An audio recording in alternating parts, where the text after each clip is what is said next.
Welcome, everyone. It's the Politics of Survival. It's been a few weeks, and thank you for coming so late at night tonight to come see me. I took a bit of a break. There's a lot going on, and I'm back with someone really special to all of us. And I got many private messages saying they were staying up late just to watch the show. So thank you for doing that. And thank you to Reade, who's on the East Coast. He's even later. And thank you to my guest, who works at the State Duma in the Russian Federation, Maria Butina. Thank you so much for joining us, Maria. Hi. Well, I guess good night, good morning for me.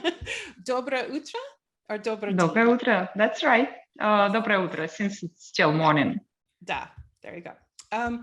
So for those who may not know your story, you were kind of blasted all over the headlines in the US a few years ago when the US government decided to arrest you and imprison you under the Espionage Act.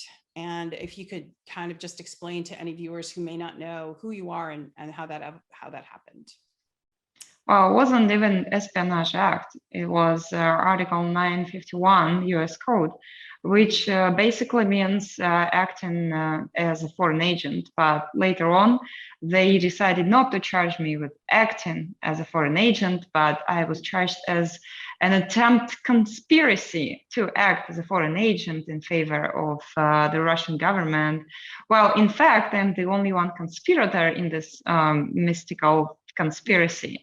And I won't stop on my case precisely. People can watch it out. But the worst probably in this story, and it's related to the topic of our conversation, your Tara story too, was that the original claim of the government was that I was kind of a sex spy. Later on, if you Google it right now, in fact, you will see that the prosecutors actually apologized and they said that they misread the messages on my computer, but still I'm considered everywhere as basically, well, I won't use the impolite word, let's use the sex spy word. And until today, they just simply ruined my reputation so much. And I watch what's going on in American news and also follow some Twitter messages, and they still see the speculations like, oh, she knew him and, he was somehow influenced by Russian politics, and such senator and this senator, he was in relationships with Maria Butina. I don't know these people.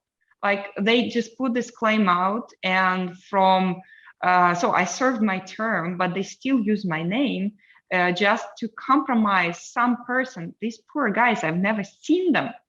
And they never showed even one person I would, take advantage of using some, special sex skills. There's nobody. They apologized, but who cares? Well, they did what the corporate Western media does a lot. They smear, they don't apologize, and they don't retract. And, I think, something about my story, that when I came forward, I was immediately called a Russian agent, immediately discredited and smeared because I had spoken publicly about my support of Russia and Vladimir Putin. And so for that, I was punished by the New York Times and Washington Post and Daily Beast. And, so I feel what you're saying, and they ruin your reputation, and they take a wrecking ball to people's lives if they don't think the way, you're supposed to think in their eyes. But the difference, what I want people to know, the audience to know, is you have a master's degree in international relations, and you really were sincere about a friendship between Russia and the United States. And right now, tensions are very, very high. But at the time that you were at American University, it wasn't amped up like it is quite right now. And you were really sincerely just trying to bridge and hold dinners. And I mean, that was my impression. Would you characterize absolutely. that way? Well, this is actually my third diploma, and basically I would call myself as a teacher, a scientist, as an enthusiast in peace building and political science, because I have 3 diplomas with excellence, 2 from Russia and 1 from the United States. I passed, when I came to the States, I passed all the exams. And I was working with one of the professors in business school. So there was nothing in my reputation even close to the sex spy. And so my hope is to have peace for the world. It was my hope. It is my hope. And I do know some, unfortunately, I can tell only some Americans who are still, I'll call it sober.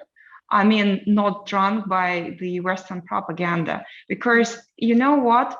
Yes, the Western media, all this, I put in them in quotes, friends, they never apologized to me too, that they just destroy the reputation, then they misread, and then, well, basically this is fake news. So what they make people to think that all Russians are bad, which is not true. So I came to the US and I was studying, and even now when I look around, I see you're on the using this video service, and I see you, and I know how their typical house looks like. My apartment. Oh, I see a dog, I guess. Well, That's my cat. apartment. Yeah. So, oh, okay, that's nice. So Yeah. it's very, oh, cute. What's his name? His Is it name, she well, I or have he? one named Che Guevara, and then this one's named Ben. So See, one is, it's like it's you very close to me. So I know how the typical apartment looks like. I know the doors, and I appreciate and respect your culture and the way of living of many Americans. I've seen rural America, and I've seen the capital, New York, and many, many states. So I do have a respect. And the only thing that Russians and me, myself, wanted is to have a mutual respect, which is, I think, it's kind of logical. That was my purpose, to host dinners. I like, imagine, I served time for hosting dinners who were paid by an American, not even Russian. So it's so absurd, the whole case. But today, I wrote my book, and now I told you that I'm kind of short of time because I'm working on a good translation in English, because no one publisher, guess what? So they mention my name in all the time, using me as a political, somehow just a thing. But nobody is interested in reading my book, The Prison Journal. You kidding me? So no one publisher is interested. Okay, fine, I'll put it online. I don't care. yeah, I mean, I they want can get people it- to know the truth. Yeah, you can self-publish too on Amazon, but I understand your pain because I've gone through the same thing with my book. I haven't, yeah, people, it's when you're suppressed. It's when the Western media and the powers decide to, because 22 corporations own all of Western media. So that's very few people that own the messaging.